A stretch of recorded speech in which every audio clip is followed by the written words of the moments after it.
വയലിനക്കര എന്ന ചെറു ഗ്രാമത്തിലായിരുന്നു നാരായണ മാസ്റ്ററുടെയും ഭാര്യ രാധയുടെയും വീട്. രാമായണ മാസ്റ്റർ വയലിനക്കരയിൽ തന്നെയുള്ള ഒരു ചെറു സ്കൂളിലെ സ്കൂൾ അധ്യാപകനായിരുന്നു.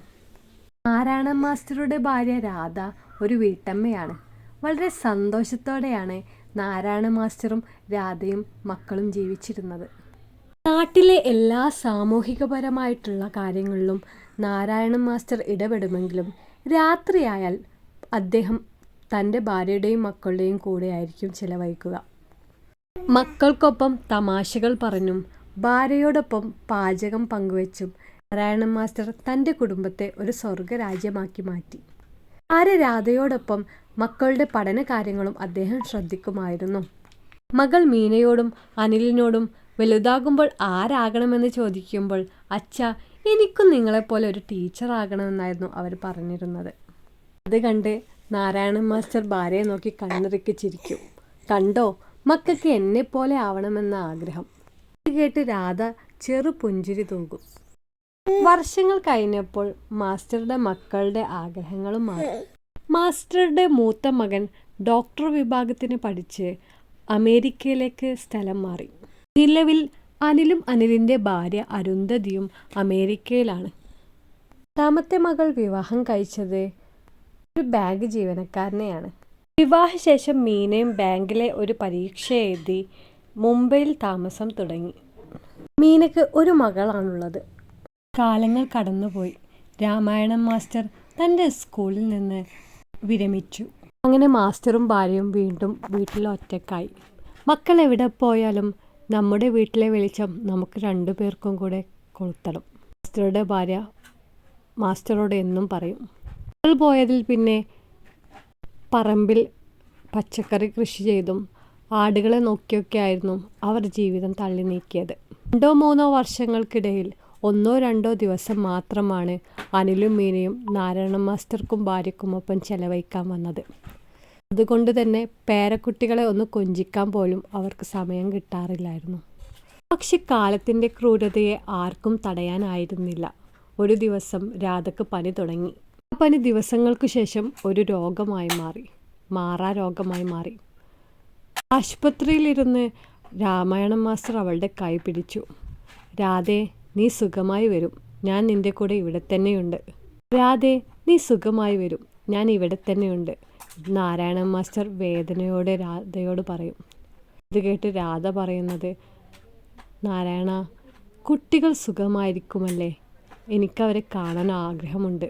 ഇനിയും അവരെ കാണാൻ പറ്റുമെന്ന് അറിയില്ല.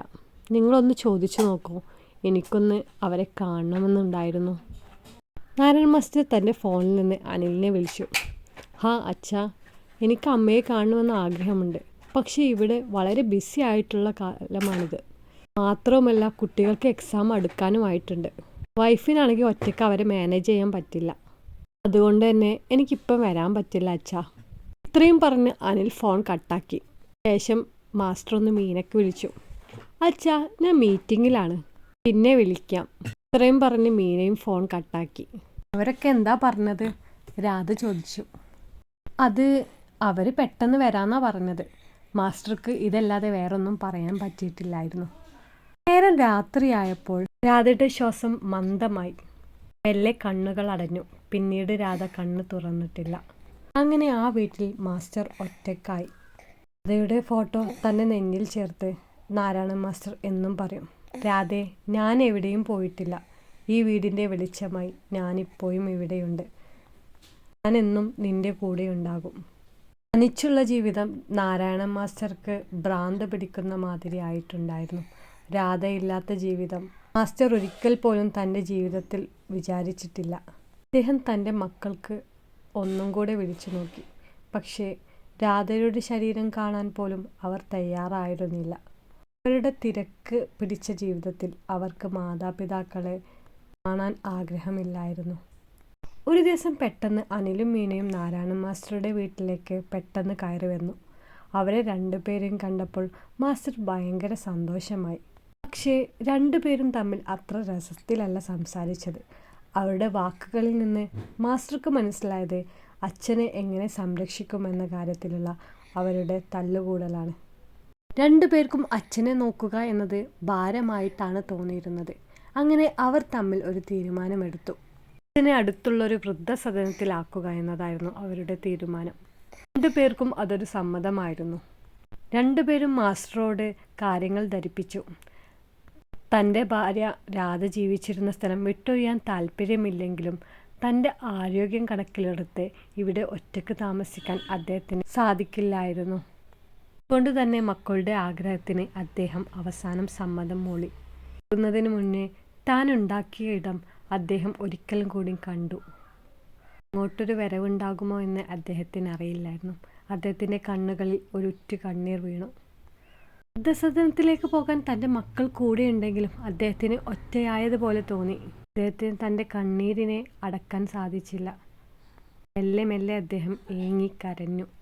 സദനത്തിലെത്തിയപ്പോൾ അദ്ദേഹത്തെ വരവേൽക്കാൻ ഒരുപാട് ആളുകളുണ്ടായിരുന്നു. തൻ്റെ മക്കളെ പോലും നോക്കാതെ അദ്ദേഹം മെല്ലെ മെല്ലെ തൻ്റെ റൂമിലോട്ട് പോയി. അത്രയും ആളുകൾ തൻ്റെ ചുറ്റുവട്ടത്തുണ്ടായിട്ട് പോലും നാരായണൻ മാസ്റ്റർക്ക് താൻ തനിച്ചായതുപോലെയാണ് തോന്നിയത്. ചിത്രങ്ങൾ നോക്കി ചിത്രത്തിലെ രാധയോട് സംസാരിക്കാൻ തുടങ്ങി. രാധേ, നമ്മൾ രണ്ടുപേരുള്ളത് ഇപ്പോൾ ഞാൻ ഒറ്റയ്ക്കായിരിക്കുന്നു. നമ്മുടെ മക്കൾക്ക് ഇന്ന് ഞാനൊരു ഭാരമാണ്. നീ ഇത് കാണാനില്ലാത്തത് നന്നായി. ഉണ്ടായിരുന്നെങ്കിൽ നിനക്കിതൊന്നും ഒരിക്കലും സഹിക്കാൻ പറ്റില്ലായിരുന്നു. സ്വന്തമായിട്ടൊരു വീടുണ്ടായിട്ട് പോലും ഇന്ന് ഞാനൊരു വീടില്ലാത്തവനായി മാറിയിരിക്കുന്നു. അദ്ദേഹം തൻ്റെ സങ്കടങ്ങൾ തൻ്റെ ഡയറിയിൽ എഴുതി. മുന്നേയുള്ള ശീലമായിരുന്നു അദ്ദേഹത്തിനിത്, തൻ്റെ കൊച്ചു കൊച്ചു കാര്യങ്ങൾ ഡയറിയിൽ എഴുതുക എന്നത്. രാത്രിയായപ്പോൾ ഭക്ഷണം കഴിക്കാൻ അദ്ദേഹം തയ്യാറായില്ല. രാധയുടെ ചിത്രം കയ്യിൽ പിടിച്ച് മെല്ലെ അദ്ദേഹം കട്ടിലിൽ കിടന്നു. തൻ്റെ ജീവിതത്തിലെ ഓരോ ഏടുകളും അദ്ദേഹം മെല്ലെ മെല്ലെ ഓർക്കാൻ തുടങ്ങി. ഒരു ദിവസം അദ്ദേഹം തൻ്റെ മകൻ അനിലിന് കത്തെഴുതി. മോനെ അനിലെ, നിന്നെ കാണാൻ ആഗ്രഹമുണ്ടടാ.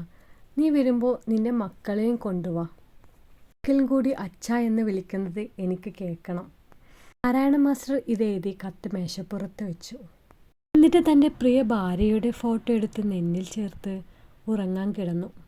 രാവിലെ ആയപ്പോൾ നേഴ്സ് നാരായണ മാസ്റ്ററുടെ റൂമിലെത്തി. നാരായണ മാസ്റ്റർക്ക് അനക്കമൊന്നുമില്ലായിരുന്നു. സാധാരണ 5 മണിക്ക് എഴുന്നേൽക്കുന്ന നാരായണ മാസ്റ്റർ അന്ന് ചലനമറ്റ് കിടക്കുകയാണ്. പെട്ടെന്ന് അവൾ പേടിച്ചു പോയി. മാസ്റ്റർ, മാസ്റ്റർ, അവൾ ഉറക്കെ വിളിച്ചു. പക്ഷേ മാസ്റ്ററുടെ ശബ്ദം നിശ്ചലമായിരുന്നു, ശരീരവും. 2 ദിവസം കഴിഞ്ഞാണ് അനിലും മീനയും അവിടെ എത്തിയത്. അവർ അവിടെ നാരായണൻ മാസ്റ്ററുടെ റൂമിൽ മേശയുടെ മുകളിൽ ഒരു കത്ത് കണ്ടു. അനിലിൽ നിന്നുള്ള കത്ത്. അത് കണ്ട് അവർ ഉറക്കെ കരഞ്ഞു. അച്ഛനെ ഞങ്ങൾ ഇങ്ങനെ വിട്ടയക്കാൻ പാടില്ലായിരുന്നു. ഞങ്ങളുടെ തിരക്കാർന്ന ജീവിതത്തിൽ അച്ഛനെ ഞങ്ങൾ മറക്കാൻ പാടില്ലായിരുന്നു. ഞങ്ങളുടെ ഈ ജീവിതത്തിൽ ഇടയ്ക്കെപ്പോഴോ അച്ഛനെയും അമ്മയെയും ഞങ്ങൾ മറന്നുപോയി. ഇപ്പോൾ അച്ഛനും അമ്മയുമില്ലാത്ത ജീവിതം അത്ര ദുസ്സഹനീയമാണ്. ഇതും പറഞ്ഞ് 2 പേരും കരയാൻ തുടങ്ങി. അച്ഛനും അമ്മയും എപ്പോഴും ഞങ്ങൾക്കൊപ്പമുണ്ടായിരുന്നു, പക്ഷെ ഞങ്ങളത് മനസ്സിലാക്കിയില്ല എന്നെ പറഞ്ഞ് അവർ വീണ്ടും വീണ്ടും കരഞ്ഞു. അന്നവർ അവരുടെ അച്ഛനും അമ്മയും അവരും ജീവിച്ച ആ വീട്ടിലേക്ക് മടങ്ങി. പക്ഷേ അവിടെ അവരെ കാത്തിരിക്കാൻ ആരുമില്ലായിരുന്നു. ആകെ ഉണ്ടായിരുന്നത് തങ്ങളുടെ അച്ഛൻ്റെ പുസ്തകവും കണ്ണാടയും, കൂടെ ആ വീടിൻ്റെ നിശബ്ദതയും മാത്രമായിരുന്നു.